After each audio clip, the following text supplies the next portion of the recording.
Hi, I'm Ken Kennerly. This is a true story about my family, a house fire, and a castle that rose from it. I was just a boy when it started, and I've been trying to understand it ever since. I named the book Voices in the Round Room. This is episode 3, The Decision. The morning after the fire, everything was quiet, too quiet. Ash clung to the ground for days, and the smell seemed to last even longer. When a family loses a house, people assume one thing: you rebuild, you pour a foundation, you put up new walls. And I think most of all, and it's what my mom wanted, you try to get back to normal. That's what everyone expected my father to do. But my dad was not thinking about normal. He wasn't even thinking about a house. He was thinking about a castle, and not metaphorically, a literal castle. The castle would have turrets, stone walls, height, and presence, especially in Georgia. It started casually: sketches on napkins, half serious drawings across the kitchen table, ideas tossed into the air during dinner. I think at first my mom thought that my dad was kidding, he was joking, maybe half serious, maybe it was a coping mechanism, a distraction until until he started presenting her with hard numbers. And one night, he spread papers across the table. She said, "Honey, insurance money is not going to cover this, not even close." And my dad, he knew. He knew that, and he knew that cost would be staggering. Supplies for a castle, that would be tight. Delays, those would happen. And my mother kept reminding him of the total, the amount it would cost. And she looked at him, and in a whisper, she said, "Honey, this is madness. We should stop. You should stop before we lose everything." And for a moment, I think she had hope that it looked like he might agree with her. But then something in him shifted. As a child, I didn't understand it. But as a man, I think I do. He wasn't rebuilding a structure, he was fighting loss. I understand that. And if any of you have failed, or you faced loss, where you've lost everything, you blame it on yourself.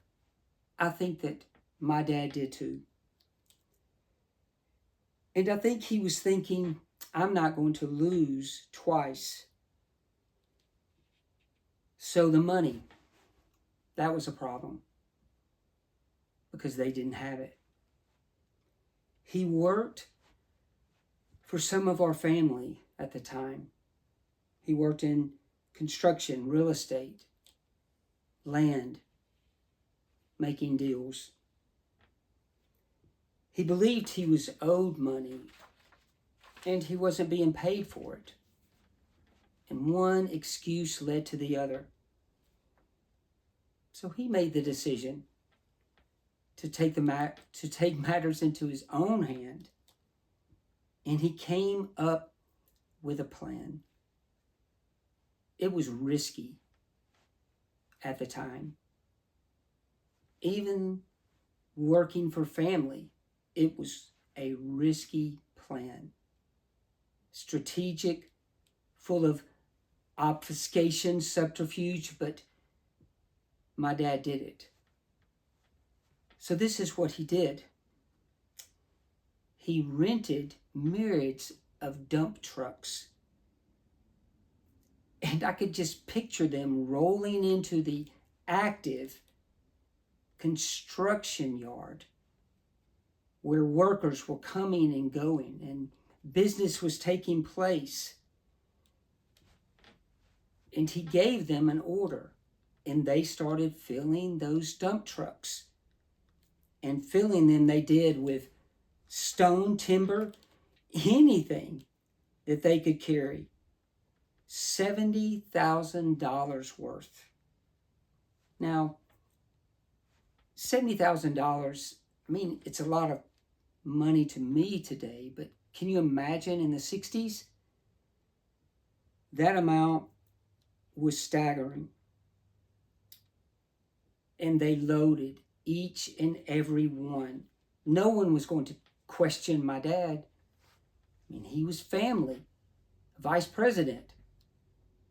So, with those loaded trucks, he took all of those trucks and materials to 24 Gloucester Road. Yes, the same property as the Black House, the same land that our home had burned to the ground on. And they unloaded every single truck. And to him, it was a great victory. To my mom, it was a point of no return. The dream wasn't a dream anymore. It was happening. And then something happened during the construction. My dad knew that materials would be tight, but he was told that there was no way to have enough bricks to build that castle. And they had to stop momentarily on the middle turret. And that's where I came up with the name, Voices in the Round Room. The middle turret could not be built unless they found brick to build it. And they did. You will never guess where those brick came from. They found and purchased the brick from a federal prison, a broken down federal prison that wasn't being used anymore. Can you imagine for a minute? Men had lived behind those walls, and some had died there.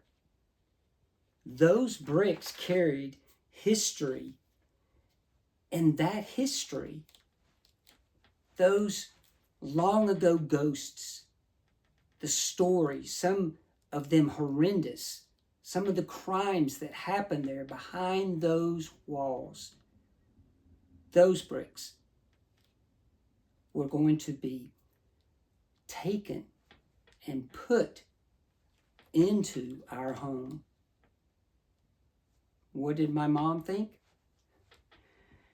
My dad didn't tell her. He kept it from her. Now, he said later on that he was protecting her. Maybe he was. I don't know. Or maybe it was the first secret that would come between them. And through the ongoing years, there were a lot of secrets between them. From the outside, it looked impressive. ambitious, bold. The turrets were rising into the sky, but inside those walls, it wasn't impressious. It wasn't impressive. It was dark. And inside their marriage, tension was rising too. My mother, at least at that time, she could sense when something was off, when something was wrong. And my dad, maybe it was the late nights, the short answers, the look in his eyes when she could tell that he was already somewhere else, not listening to a word she had to say. She wanted to believe, as did my dad. I really think they did. They wanted to believe that the castle was going to heal what the fire had taken, because it had taken everything from our family. And both of them independently believed in their hearts that that fire took more than just that home. It took a piece of them with it, and that they would never be as close again.